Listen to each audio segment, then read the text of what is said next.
Hey y'all, Lily here. In today's video, I'm going to be sharing with y'all a quick video on how I go about applying a heat transfer vinyl paper onto a t-shirt. So if that's something that interests you, then feel free to keep on watching. Should you have any questions along the way, feel free to comment down below and I will do my best to assist you in the best way possible. With that being said, let's get started. So what I'm going to be doing here is I'm going to grab my design and I'm just going to drop it into the Silhouette Studio program. I'm using Silhouette Studio Business, but this works also on the Silhouette Studio Basic version. We have our image, then we have to go to the Open the Page setup, this first one right here. We click this part, and then I'm going to need to change the media size. I'm going to click that. My design prints 8.5 by 11, so I'm going to switch that to 8.5 by 11, which is a letter size, as we can see here. You can see all this space here. You would think that that's the amount of space we have to print out the image, but that is not the amount of space we have. We would need to go over here to show print cut border, and that drastically cuts down a portion of the actual design itself as well. Then to use the print and cut feature, we would have to go over here to the third tab, which is the registration marks tab. We would click that and we would turn that on. So that way it shows the registration marks right here. You can see all the little black square and the little corners of the edges. And so if we click on the insert right here, we can move that up and down to see how much space. I like to put mine all the way to the left to get as much space as possible for my design when I'm printing on larger t-shirts. Alright, so here is the actual amount of space that we have.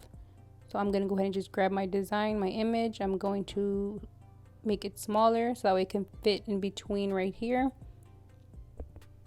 So this process just depends on your image, so you can go ahead and just mess around with it, move it, size it to your liking. Alright, and all there's left to do is send it to the cutter. So I just have to go to send.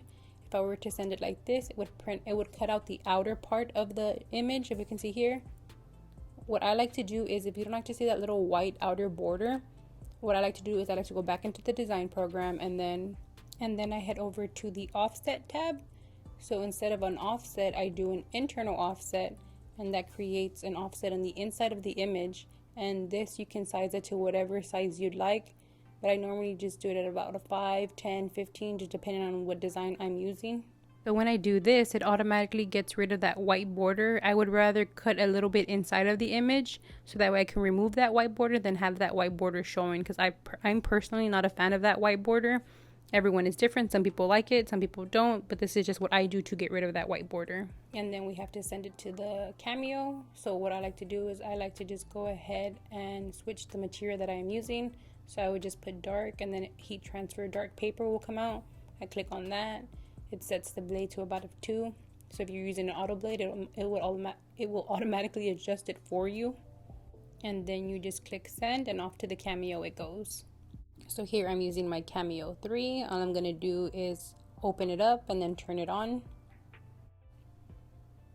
Alright, and once your design has been printed, all you have to do is place that onto your Cameo cutting mat and then go ahead and insert it into your Cameo so that way you can cut it out.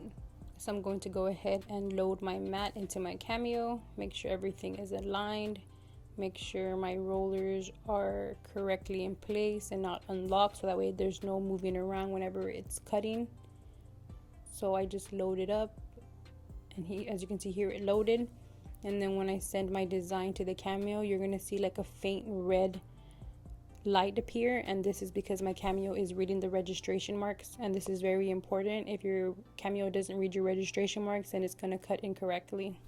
Alright, and here is my cameo reading the registration marks. It read the first one, it's reading the second one, and then it's going to go ahead and read the third one. If everything is correct, it's going to begin cutting. If it doesn't read it, then it's going to stop and say registration error. And if this happens, what I like to do is I just turn off my cameo and then turn it back on, and that normally fixes the problem. This process is fairly quickly. It's only cutting out like a rectangle, so the cutting process is very, very quick. So all I have to do is unload my mat. I'm going to bring in the mat closely so if you can see, there is the cutting, it's inside of the design, so there's no white border at all whatsoever. It cut correctly, just how I wanted it to. Right, and the transfer paper should be removed easily from the cutting mat. There should be no problems at all with this whatsoever. What I like to do is I like to grab a weeding tool and then just remove the outside white edge of the design. I just peel this off and it should just rip off really, really smoothly. We can see here it's just coming off, no problem whatsoever. And then now we actually have to remove the image from the paper, so just go ahead and grab a corner and it should lift up fairly easily. Just grab it and then lift it off. All you have to do is peel it back. Be very careful with this because this paper is very flimsy. Well, not flimsy, but it's easy to rip. So if you were to rip this and it didn't come off, it will like rip your design right in half, and that is not what we want. And then in order to press this, it's the same as pressing any other t-shirt. What I like to do is I like to heat up my heat press to 350 degrees Fahrenheit. I like to lint roll it because the lint does appear underneath the shirt. You will be able to see it in the heat transfer, and that is not what we want. Alright, and now it's time to press our shirt. So what I like to do is heat up my heat press to 350 degrees Fahrenheit. I like to pre-press my shirt to make sure there's no moisture in it. And then I like to go ahead and grab a lint roller and lint roll my shirt. I always lint roll all my shirts because there's nothing worse than lint left behind.